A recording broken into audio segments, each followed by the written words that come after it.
Welcome back to the Deep Dive, everyone. We're here again to take complex ideas and really break them down.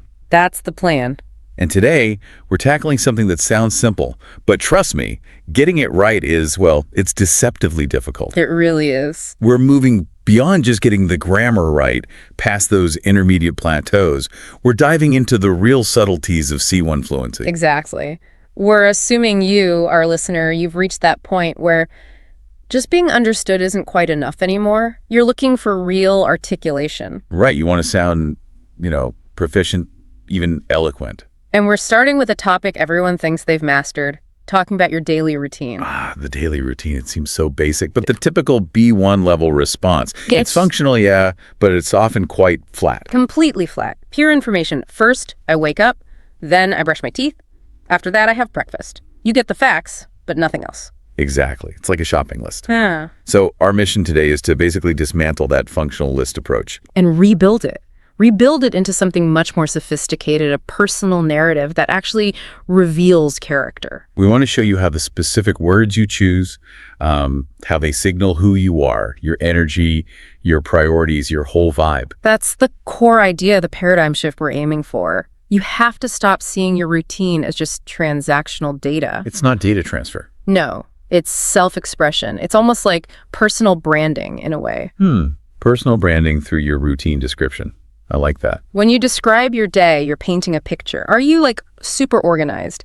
A creature of habit? Someone who struggles with mornings? Or maybe someone who eases gently into the day. Precisely. The language you pick signals your whole approach to life. That's the goal. Yeah. Making intentional choices in how you describe these everyday actions. Okay, so if we're crafting this narrative, this story, the first thing we need to do is, retire those basic linking words, right? Absolutely. Say goodbye to first, then next, after that. They just create a list. They do. They're functional, but clunky.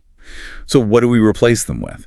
We need phrases that establish habit, progression, maybe strategic importance. Exactly.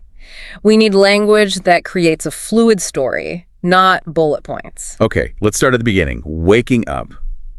How do we move beyond, first, I wake up? Well, one way is to introduce a bit more formality and a sense of commitment. Consider something like, my day invariably commences with. Ooh, okay. Invariably commences. That sounds significant. It does. Invariably tells the listener this is a non-negotiable rule for you. It happens every single time. And commences feels more deliberate than just starts. It has more weight. It does. Now, you raised a good point earlier. Context matters. Right. Would I say my day invariably commences with checking TikTok to my friend? Probably sounds a bit much. Yeah, probably a bit much for a casual chat. For that, you might soften it. Maybe, my day pretty much always kicks off with, or I usually find my day tends to start with. Okay, so it's about choosing the right level of formality for the situation. But the structure itself invariably commences signals this action is foundational, important. Exactly. You use that formality strategically. What's another way to emphasize that discipline, that non-negotiable aspect? You could use without fail. Perfect. Without fail. Without fail, the first half hour of my day is just quiet time, no phone, no email. That really emphasizes the boundary, doesn't it? It feels like you're protecting that time. It acts like a shield for that time block. The language reinforces the discipline. I love that. Okay, so that's the personal start. What about when we shift to the professional sphere? How do we talk about starting work with strategic intent? Right. When the routine becomes about strategy, not just habit, we can frame the first action differently. Try. The first order of business is. The first order of business. That instantly makes it sound important, like a strategic decision. It elevates it beyond just the next thing on the list. For example, the first order of business is always to triage my inbox. Oh, triage my inbox. That's brilliant. It's not just checking email. Triage implies sorting, prioritizing, dealing with emergencies first. Very efficient, very professional. It frames the action as applying critical strategy right from the start. Okay, so we've got strong starts. Now, how do we connect the next actions without falling back on that clunky then? We need smoother transitions. We do. We need transitions that imply a logical flow. Instead of then, you could use subsequently or thereafter. So I hit the gym for an hour. Subsequently, I'll grab a protein shake. Exactly. It shows the shake follows the gym logically. It's a consequence, not just the next random event. It creates a smoother flow. Makes sense. But you mentioned earlier moving beyond just adverbs, using more complex grammar. Yes, for really advanced fluency, we want to link actions using clauses as triggers. Basically, the completion of the first action becomes the catalyst for the second. So, showing cause and effect within one sentence structure, can you give an example of how that might sound? Sure, instead of saying, I clear my urgent emails, then I focus on my main project. You integrate them. Once I've cleared my most urgent emails, my focus shifts to my main project. Ah, okay, once I've cleared. That subordinate clause sets up the main action. It feels much more natural, less choppy. Right. You're showing the relationship, not just listing actions. We can push this connection even further, right? Using idioms that show consequence, like how one thing paves the way for another. Yes.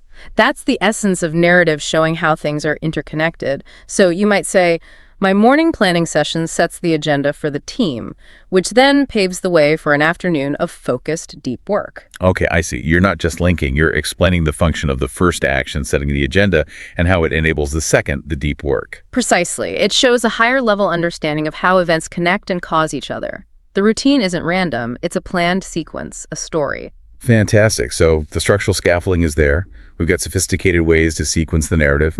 Perfect. Now we need to fill that structure with the right words. We need a vocabulary that's evocative, that conveys attitude, energy, context. Moving beyond just the basic verbs. Exactly. Right, let's dive into the verbs. Starting again with waking up. If you just say, I wake up, it tells us, well, pretty much nothing about how you feel about it. Zero emotion. So we need language that conveys that attitude. If mornings are a real battle for you, use imagery that reflects that reluctance. Honestly, I usually have to drag myself out of bed. Drag myself out of bed. That's so visual. You can almost feel the effort, the resistance, maybe a bit of humor in it too. It adds immediate texture. Much better than just saying, I don't like mornings. Or you could say, I struggle to surface, like you're slowly coming up from deep water. Yeah, that works too. Okay, what about the opposite? The super energetic morning person. Ah, the early bird. For them, a great idiom is hit the ground running. Right. My alarm goes off at 6 and I hit the ground running straight into my workout. It conveys immediate activity, purpose, no wasted time. Paints a picture of instant productivity. Okay, but what about the middle ground? Not struggling, not frantic, but maybe someone who likes a calm, gentle start. That's a common goal, isn't it? For that, the phrase to ease into the day is perfect. Ease into the day. I like that. I like to ease into the day with, maybe 10 minutes of quiet reading before anyone else is up. It signals a deliberate choice for calm over rush. It reflects a whole philosophy. It really does. The vocabulary choice becomes a mini statement about how you approach life. Okay, so we're up. Now work.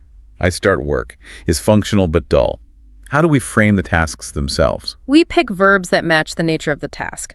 If you're starting something big, a long process, you get the ball rolling. Okay. But if you're facing something really demanding, complex, challenging, you tackle it. That's a key distinction. You wouldn't tackle answering a simple email. Probably not. You tackle that difficult report or that tricky client negotiation. The verb implies you're wrestling with something tough. Got it.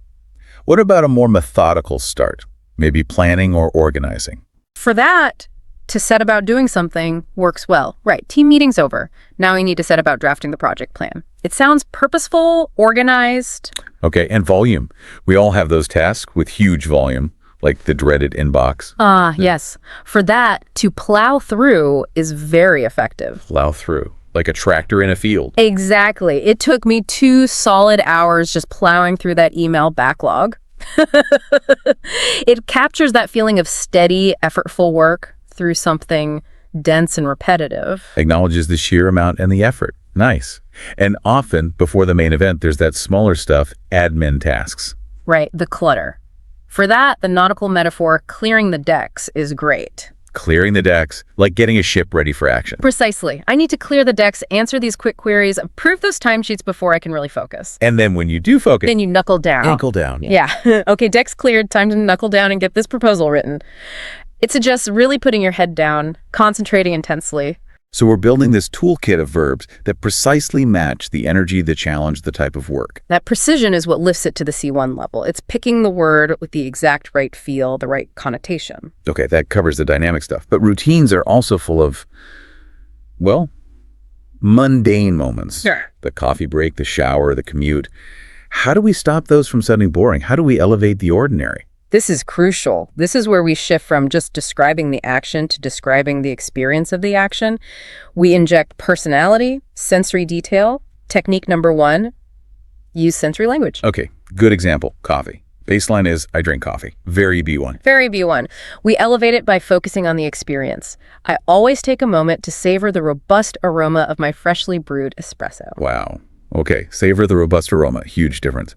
Savor implies you're enjoying it slowly, intentionally. Robust aroma hits the sense of smell. You've turned a basic action into a little ritual. You're telling a mini story about appreciating calm or quality. You can do this with observation too. Instead of, I look out the window, try something like, I often stand by the window for a few minutes and just watch the city slowly come to life. The city slowly come to life. That's personification, isn't it? Yeah. Giving the city human qualities. Makes it much more engaging than just looking. Exactly. It turns a passive observation into something dynamic. Okay, technique 2. Using really vivid, precise verbs and adverbs. Let's take the commute. I go to work by train. Fact. How does it feel? Right. If it's a horrible commute. Use verbs loaded with negative effort. I have to trudge to the station, then somehow squeeze onto a packed train. Trudge and squeeze. Oh yeah, trudge sounds heavy, reluctant. Squeeze makes you feel the lack of space, the discomfort. You don't even need to say it was unpleasant. The verbs do the work. They convey the whole emotional experience. And the opposite, if it's a pleasant commute. Then maybe I stroll to the station and settle into my seat with the newspaper. Perfect. Stroll and settle instantly conveys leisure, ease, comfort. The verb choice completely changes the picture. It's night and day. We need to upgrade our adjectives too, right? Not just quick shower. Definitely. Describe the effect or the purpose. I take a brisk, invigorating shower first thing to properly wake myself up. Brisk, invigorating. Okay, that tells me how the shower felt and why you took it. Always answering that implied why. And adverbs. Adverbs are little powerhouses for storytelling. They can signal pressure, mindset. Compare, I eat lunch at my desk with. Usually just grab a sandwich and hastily eat it at my desk. Exactly. That one word, hastily, tells a whole story about being rushed, maybe the workplace culture, pressure. It carries so much narrative weight. Amazing how one adverb can do that. Okay, what's the third technique for elevating the mundane? You mentioned figurative language. Yes, using simple similes and metaphors strategically. This is really getting into high-level articulation. If you feel overwhelmed, say by email, don't just say, I have lots of email. Use a simile. Opening my inbox first thing is like opening a floodgate. Oh, wow. Like opening a floodgate instantly creates that image of being hit by this unstoppable volume. Yeah. So much more memorable. Infinitely more impactful. Or use a metaphor to describe the value of something. Maybe quiet time. How would that work? Instead of, I like quiet time in the morning, try, that first hour of the day is my sanctuary of calm before the chaos kicks in. Sanctuary of calm. By calling it a sanctuary, you're framing it as sacred, protected, really valuable to you. Exactly. These tools infuse personality and meaning into the everyday. They really do. Okay, so we've got structure, we've got evocative words, Yeah. but we've mostly been using the present simple tense so far. And relying only on the present simple for habits can sound a bit repetitive, a bit basic at the C1 level. The grammar of describing habits is actually much richer. Right. We need to expand that grammatical toolkit, add nuance, predictability, maybe even emotion. Precisely. We need grammar that adds color and depth to these repeated actions. Okay, grammar time. Let's start with something that trips learners up. Using will for present habits. We normally think of will for the future. We do, but native speakers use it all the time to talk about predictable, consistent, almost automatic behavior in the present.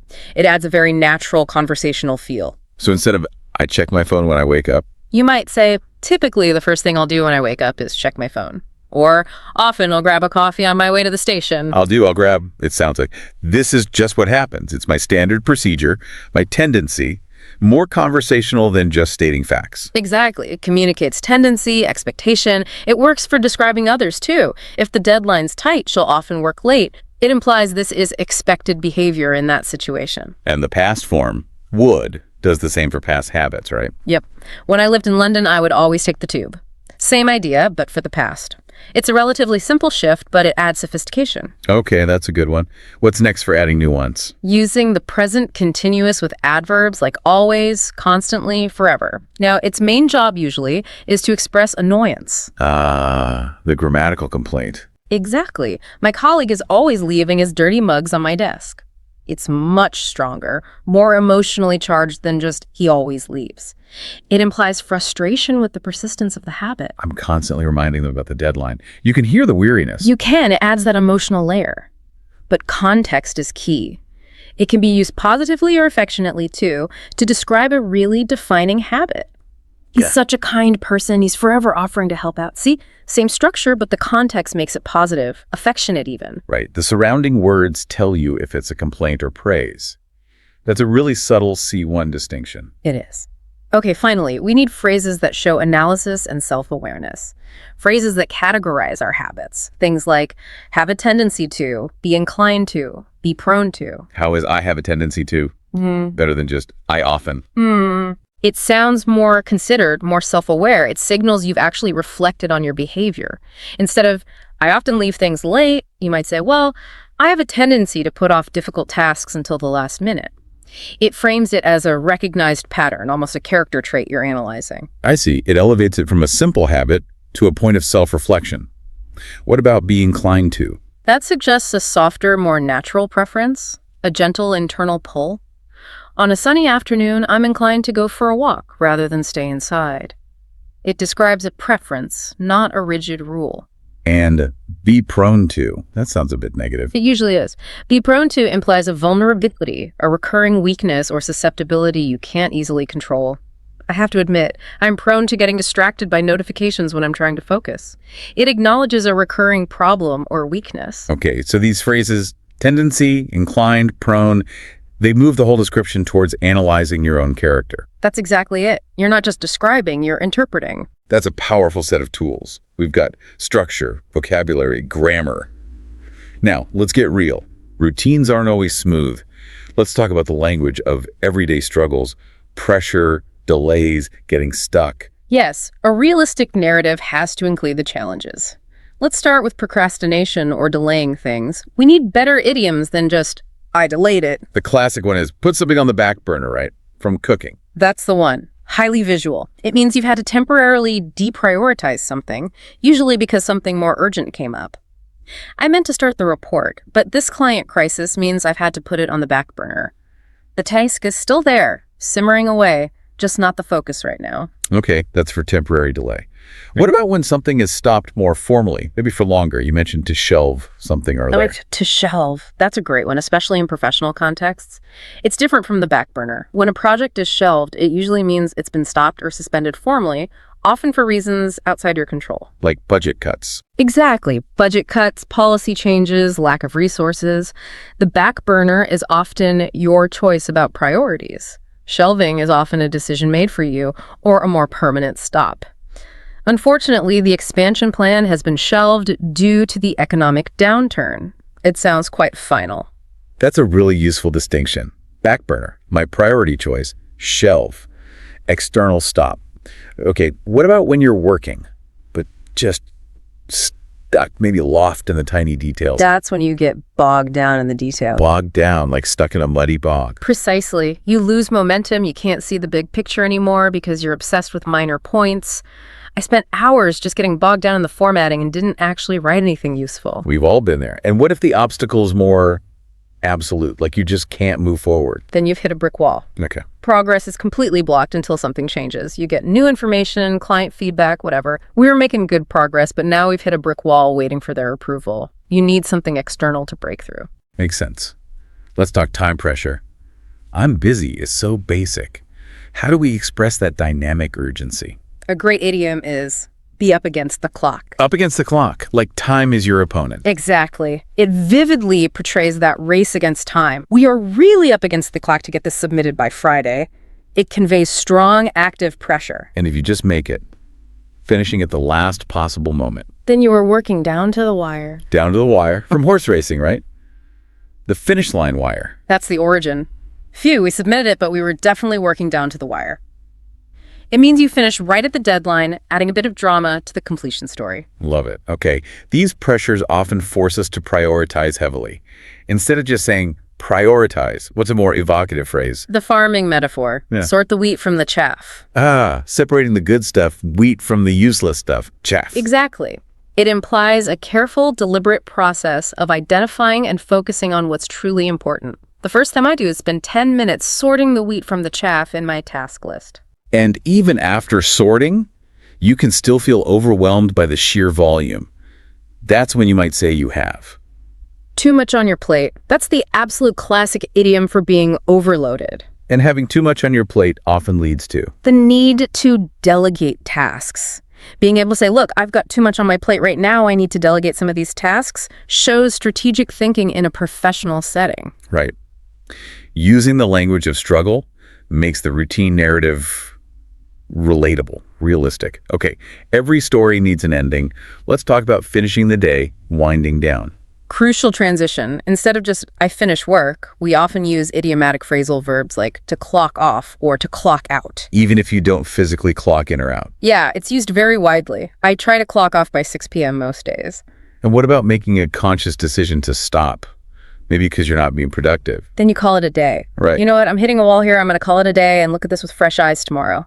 It's a decisive end. Okay, clocked off, called it a day. Now, relaxation, the key phrase for gradually de-stressing. To wind down. Wind down, like letting a tightly wound spring slowly unwind. Exactly that image. It takes me about half an hour to properly wind down after work before I can really relax. It's that process of easing out of work mode. Okay, now here's a nuance I think is really C1 level. Yeah.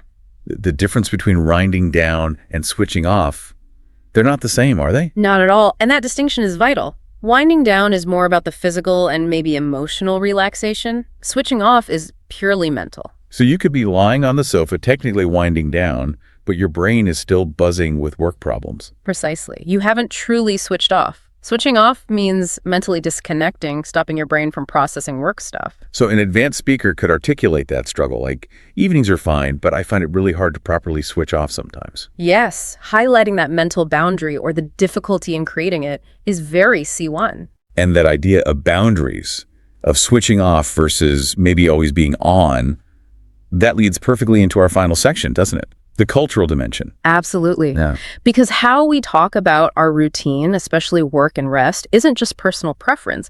It often reflects the wider cultural values around us. This feels like the top level of understanding language use, recognizing that our word choices carry cultural weight. Exactly. Let's contrast two narratives. First, the hustle culture narrative. You hear this a lot in certain high-pressure industries or places. Right. The language there is often intense, right? Aggressive, performative. Very much so. It's all about optimizing, maximizing, leveraging. Even downtime is framed in terms of productivity gains. So someone deep in that culture might say, Something like, my day kicks off at 5 a.m. with a high-intensity workout to optimize my cognitive function before the markets open. The language itself is about performance enhancement. Personal time is an investment. okay, now contrast that sharply with a work-life balance narrative. Right. Maybe more common in, say, Scandinavia or parts of Europe. Right. Here, the language shifts completely. The focus is on protecting personal time, creating boundaries, having rituals of disconnection. So the vocabulary changes. Completely. You hear things like, I make a point of clocking off sharply at 5. Or, it's really important for me to switch off completely in the evenings. The key words are about separation, protection. And they might explicitly talk about boundaries. That evening time is my boundary between work and life. Yes, using the word boundary itself is significant. It highlights the value placed on that separation. This even plays out in mundane things, like lunch, right? The meal test. It's a perfect example. How you describe lunch says a lot. In a hustle culture. You're grabbing a sandwich at my desk, maybe fueling up quickly. Right. Speed, convenience, work is primary. But in cultures that value the social aspect or the pleasure of food itself. You might talk about taking a proper leisurely lunch with colleagues. And that word proper is doing a lot of work there. It subtly implies the rushed desk lunch is somehow less good, less civilized, perhaps. Little linguistic judgment. So if I tell my boss I need a proper lunch, it signals I value that break. If I tell a friend I just grabbed something hastily, it signals I'm swamped. The audience matters. Hugely. And think about describing free time. If someone says, my weekend downtime is sacrosanct. Sacrosanct. Wow. That elevates leisure time to something almost wholly untouchable. It frames it as essential, high value, not just empty time. It shows a deep understanding of using language to convey philosophical values. So the ultimate task for the C1 learner is twofold. I think so. First, learn to recognize these cultural undertones in the language you hear and read. Right. Why did they choose that word? What value is it signaling? And second, Consciously choose language that accurately reflects your own values while also being appropriate for the specific context, who you're talking to, where you are. that's strategic communication at its finest. Wow. Hashtag tag outro. Okay, that was quite the journey. We've really unpacked the C1 toolkit for talking about your daily routine. We've gone from basic lists to sophisticated narratives.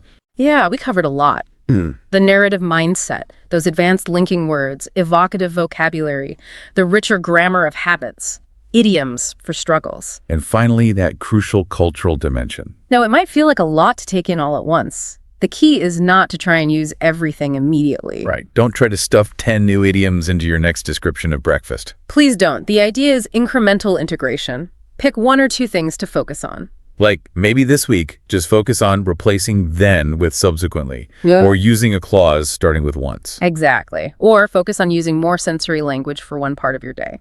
Small, targeted upgrades. The goal is for this richer language to start feeling natural, to become part of your active vocabulary, without you having to consciously think about it every single time. It needs to become automatic, replacing those simpler B1 structures. Okay, and before we wrap up, our final provocative thought, a challenge for you, the listener, to synthesize all this. Right. We want you to try crafting your own, say, 1-minute narrative about a specific part of your day. Morning, commute, evening, wind down, whatever. Write it down or record yourself speaking it. But here's the key requirement. You need to decide on your intention or theme first. What picture do you want to paint? So if your theme is manic productivity, Then you consciously choose words like hit the ground running, plow through, up against the clock. and if your theme is calm and balanced, Then you reach for ease into the day, savor the moment, make a point to switch off. The theme dictates the vocabulary. and doing that forces you to use all this advanced language strategically with purpose. Which is really the peak of advanced language use, isn't it? Not just knowing the words, but using them intentionally to create the exact effect you want. Proving you've mastered the tools, becoming that articulate, intentional narrator of your own experience. It's been great exploring this today. Such a rich area. Absolutely. Thanks so much for joining us on this deep dive. Thank you. Until next time, keep practicing, keep narrating your story. Goodbye, everyone. Bye-bye.